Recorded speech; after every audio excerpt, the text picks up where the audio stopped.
Voilà, donc j'ai une expérience de travail avec les familles dans la protection de l'enfance et puis aussi à l'hôpital en néonatologie.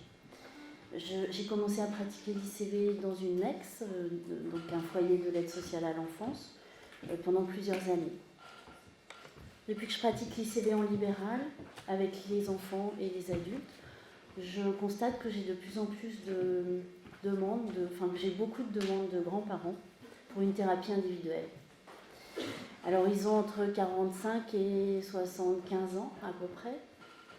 Ils parlent de symptômes qui sont anciens, voire très anciens, et la plupart du temps, ils n'ont jamais fait de demande de psychothérapie jusque-là. Donc je vais vous parler de ces prises en charge ICV d'un grand-parent et de ce que cela fait évoluer dans l'ensemble de la famille. Alors, qu'est-ce qui fait qu'ils viennent maintenant faire cette demande alors que les symptômes sont anciens? Souvent, les éléments déclencheurs sont en lien avec des questions familiales ou directement en lien avec leur statut de grands-parents. Ça peut être donc des symptômes qui ont toujours été plus ou moins présents mais qui s'accroissent à l'âge où ils deviennent grands-parents. Un fond de dépression, de l'anxiété, des troubles de l'humeur, une addiction aussi ancienne. Puis le grand-parent peut venir aussi parce qu'il subit un barrage, une interdiction d'accéder à ses petits-enfants, notamment en raison de ces symptômes qui n'ont jamais été soignés. La cause de ci peut être un sentiment d'abandon, de solitude, quand les enfants devenus adultes créent leur propre famille, avec souvent une incapacité, des difficultés à être seuls, et des difficultés aussi à créer de nouvelles relations, à investir de nouvelles activités, et ces difficultés-là sont anciennes. Et puis au contraire, quand le grand-parent est en lien régulier avec ses petits-enfants, il peut consulter parce qu'il remarque chez un des petits-enfants des troubles ou un mal-être dont les parents ne prennent pas assez la mesure. Ou bien encore parce qu'un petit enfant subit des conduites éducatives rigides de la part de ses parents et que cela inquiète le grand-parent au point de venir demander de l'aide. Alors dans la littérature clinique, on trouve peu d'écrits à propos des grands-parents. Cependant, Françoise Rougeol, qui est thérapeute familiale systémique et psychiatre, a identifié 4 fonctions grand-parentales dont les petits-enfants tirent bénéfice. J'ajoute moi-même quand les grands-parents vont suffisamment bien.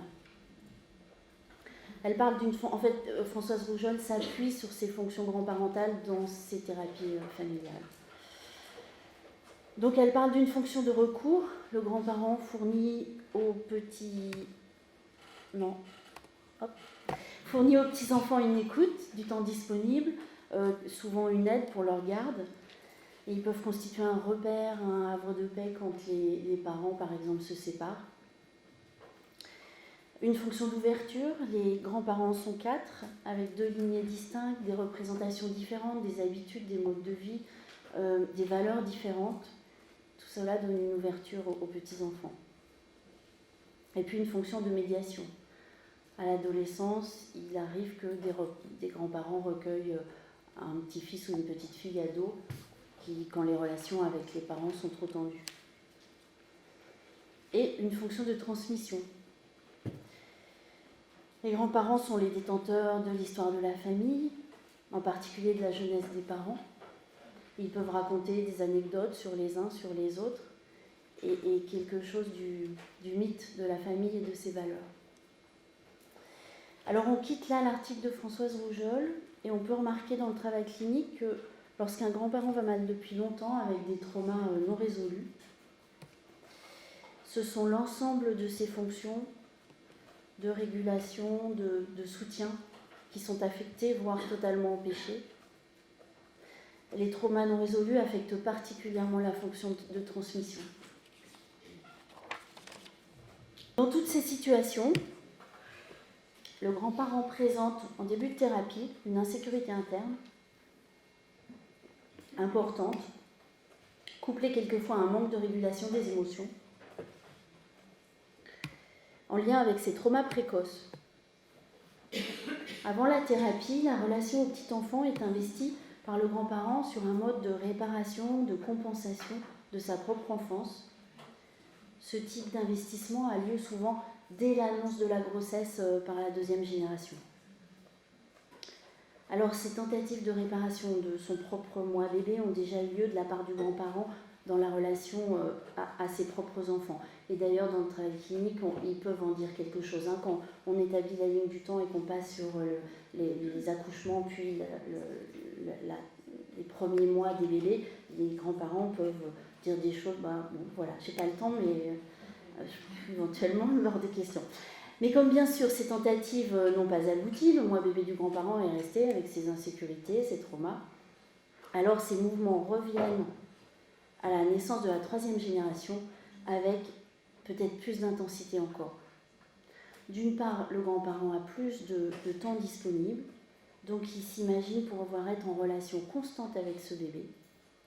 D'autre part, le grand-parent ressent cette naissance un petit peu comme la tentative de la dernière chance de se réparer à travers ce bébé. Donc ce sont des mouvements très forts et qui impactent beaucoup la famille. La deuxième génération a donc grandi en étant confrontée aux troubles d'attachement et à l'insécurité interne de son parent, éventuellement à ses symptômes chroniques. Donc on constate que cette deuxième génération est amenée à prendre position, soit en protégeant fermement le petit enfant du surinvestissement intrusif du grand-parent ou de ses symptômes chroniques.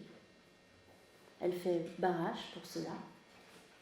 Soit au contraire en faisant don du petit enfant aux grands-parents pour tenter de soigner le grand-parent, de le réparer comme eux-mêmes ont tenté de le faire quand ils étaient enfants. Alors la problématique personnelle du gendre de la belle-fille vient souvent renforcer ces mouvements et vient rarement les nuancer. Ces prises de position de la deuxième génération conduisent donc soit à des conflits importants en raison des barrages de protection, donc des conflits dans la famille, soit à une parentification du petit enfant appelé à être thérapeute du grand-parent. Dans les deux cas, l'état du petit enfant peut s'en trouver affecté et ses besoins sont très mal pris en compte.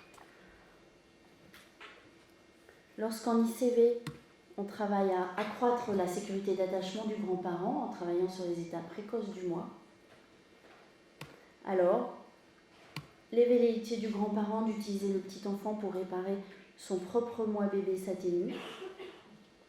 Alors, et ça c'est très étonnant, les mouvements de protection, les barrages mis en place s'apaisent très vite à la surprise du grand-parent lui-même, c'est-à-dire très vite le grand-parent est de nouveau réintégré, sollicité, alors que voilà, le grand-parent dit mais je comprends pas, tout à coup ils ont changé, comme souvent en ICV, c'est les personnes extérieures qui s'aperçoivent des changements avant nous-mêmes.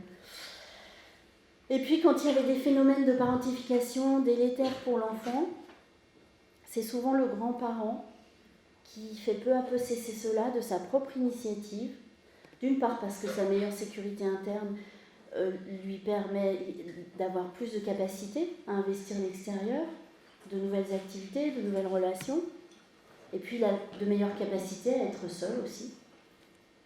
D'autre part parce que le travail ICV lui a fait prendre conscience des véritables besoins du petit enfant en tant que sujet. Donc il n'est pas rare qu'à ce stade, le grand-parent fasse des choses concrètes pour favoriser le lien parent-enfant, ou le lien dans la fratrie, ou bien les investissements extérieurs du petit enfant, ça en fonction de l'âge. Avec cette sécurité interne plus importante, le grand-parent a plus de capacité donc à exercer les fonctions grand-parentales dont on parlait au début, des fonctions de soutien, d'étayage, de régulation, au véritable bénéfice du petit enfant réel, parce qu'il n'est plus donc entièrement tourné vers la réparation de son propre moi bébé. Alors, c'est pas magique, ça va malheureusement pas agir sur la problématique de la deuxième génération, ni sur leurs troubles d'attachement qui peuvent être importants. Mais d'une part, pour cette deuxième génération qui avait toujours connu son parent fragile, elle peut trouver chez le grand-parent plus solide un nouvel appui d'adulte à adulte, et ça renouvelle souvent les relations. Et puis d'autre part, comme le grand-parent est plus ouvert, moins dans le jugement, il peut davantage s'ajuster au fonctionnement du gendre ou de la belle-fille, ce qui apaise les relations. Et puis si ces tentatives n'ont pas d'effet, il a des capacités d'attendre des jours meilleurs et de se dire bah tant pis quoi. C'est-à-dire qu'il ne vit plus les rejets comme une attaque personnelle tout simplement. Et puis l'éventuelle rivalité avec les autres grands-parents régresse également quand les besoins d'exclusivité par rapport au bébé s'atténuent. Et puis alors, dans les cas où la deuxième génération montre de la rigidité éducative, alors le grand-parent trouve désormais des petites stratégies pour tenter de faire évoluer les conduites parentales en prenant soin de ne pas se poser en donneur de leçons. Au cours de ces thérapies, et ça c'est très... moi, ça me surprend encore toujours, mais j'ai vu des grands-parents qui avaient subi eux-mêmes des conduites éducatives très rigides, voire maltraitantes, donc qui avaient eux-mêmes au départ des convictions éducatives très à l'ancienne, entre guillemets.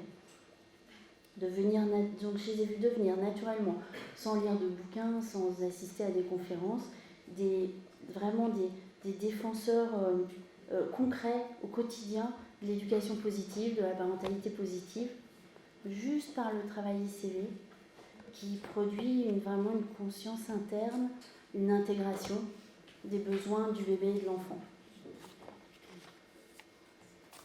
Quant au petit enfant, il n'est plus confronté aux symptômes du grand-parent qui ont régressé, ni aux conflits dans la famille produits par les barrages.